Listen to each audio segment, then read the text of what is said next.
climb your own battlements, you would see that he has 20,000 men outside your walls. There'll be 20,000 corpses when Tywin Lannister gets here. They never got their happily ever afters. Welcome to WatchMojo.com, and today we're counting down our picks for the top 10 saddest deaths in television history. Seriously, and we can't stress this enough, spoiler alert. This entire list is one giant spoiler. I know. It's just... Number 10, Bobby Singer, Supernatural. He endured a lot to get to his happily ever after, and we're still not sure he's actually resting in peace. An important father figure to the Winchester brothers, Bobby gets possessed, paralyzed, unlikely to walk again. Are you snot-nosed son of a bitch? bets his life to a witch. They're my years. I can do what I want. Dies. No! Is resurrected, ends up in a coma, dies again, Bobby? only to come back as a ghost that turns evil and has to be dispatched. Phew, this guy deserves a break.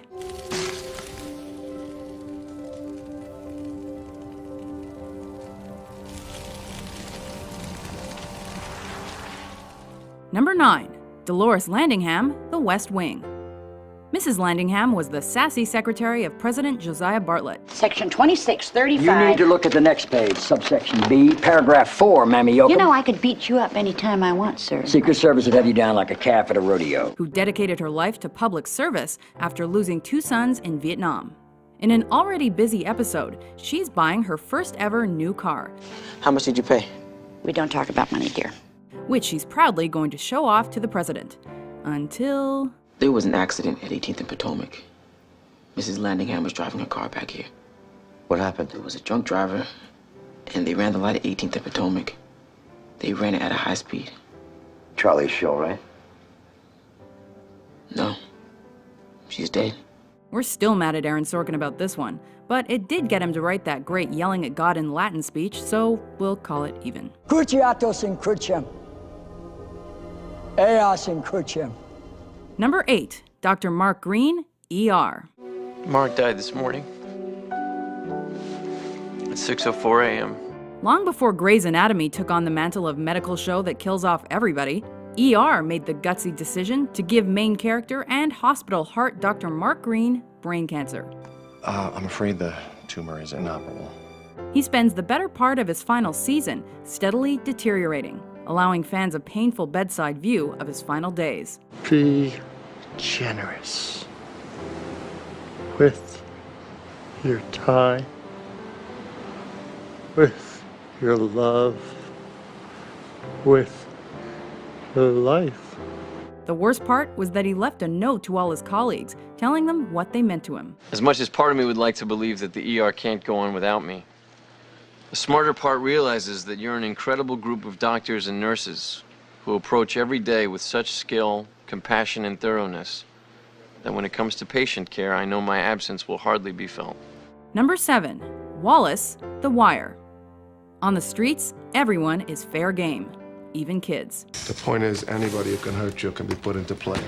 And especially if they're a snitch. Wallace ain't no snitch. That's what happened to Wallace when he got on the wrong side of Stringer Bell. You got heat?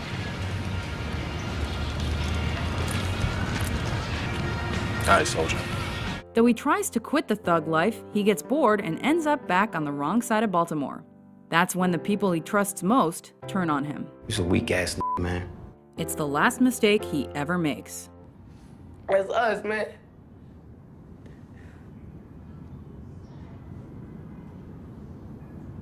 Do it, goddammit, if you're gonna... Number 6, Marvin Erickson Sr., How I Met Your Mother. Even secondary characters' demises pack a punch. Marshall gets his lovable goofball tendencies from his dad, and this father-son duo tells each other everything. Your dad called. He wants to know if you have any 6s. Yeah, we got a game of Go Fish going on the phone. Yes, Pops. Go Fish. So, when Marshall gets good news from the fertility clinic, his dad is the first one he wants to call. I gotta call my dad and tell him the good news. However, throughout this episode, a subtle countdown has been making its way to 0. When it gets there, that's when Marshall gets the bad news. Your father, he had a heart attack. He didn't make it. My dad's dead? But at the very least, he had some memorable last words to remember him by.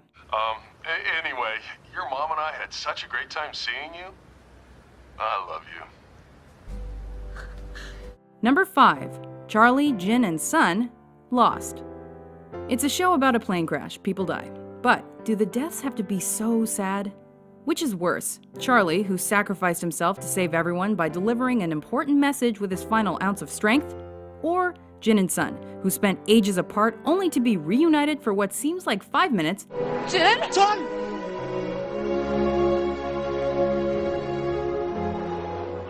Then abruptly drowned, orphaning their baby. I love you, son. I love you.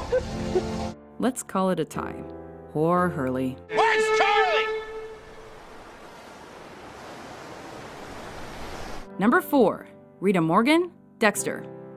After 4 seasons balancing work, life, and serial killing, Dexter's worlds collided in one bloody bathtub. It's okay.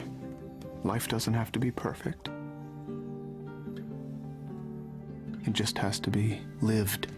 Rita represented Dexter's humanity, so her death was significant and devastating. Once he finally murdered his season 4 foe, the Trinity Killer, Now it's over. Dex was ready to join his fam on vacay. But this is what he comes home to. Rita. The cherry on the sundae, the crying baby covered in his mother's blood. Born in blood.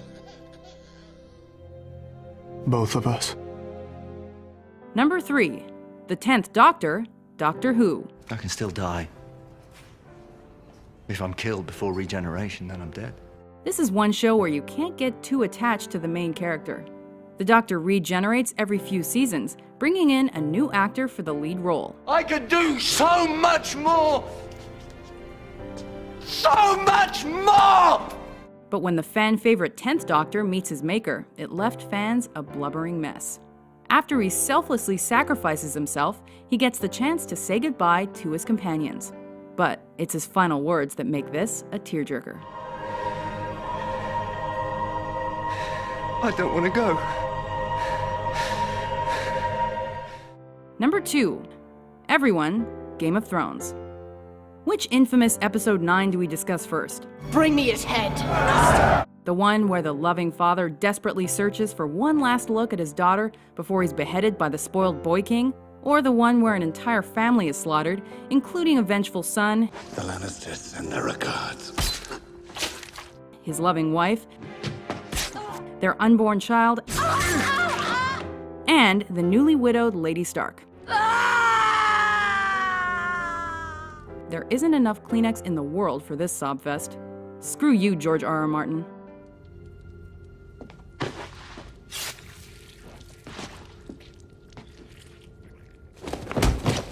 Before we unveil our number 1 pick, here are a few honorable mentions. Mom.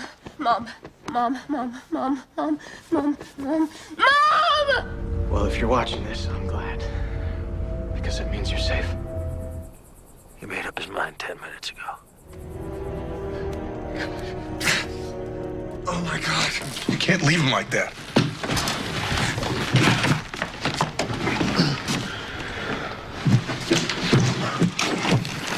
Henry Blake's plane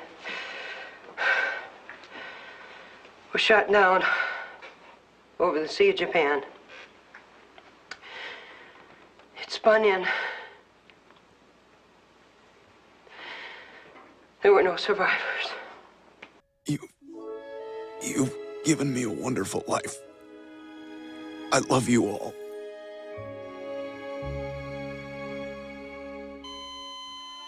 Oh my God, he's... Yes, Chris. I'm afraid that our Brian is dead.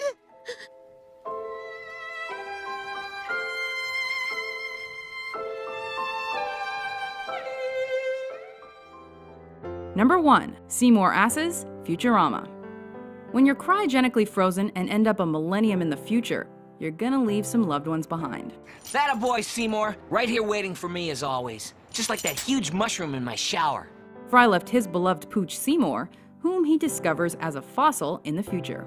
While Fry doesn't know how his friend died, we do. After waiting patiently for his master to return, Seymour lay down and never woke up. gives new meaning to the term man's best friend. I will wait for you if it takes forever. I will wait for you for 1,000 summers.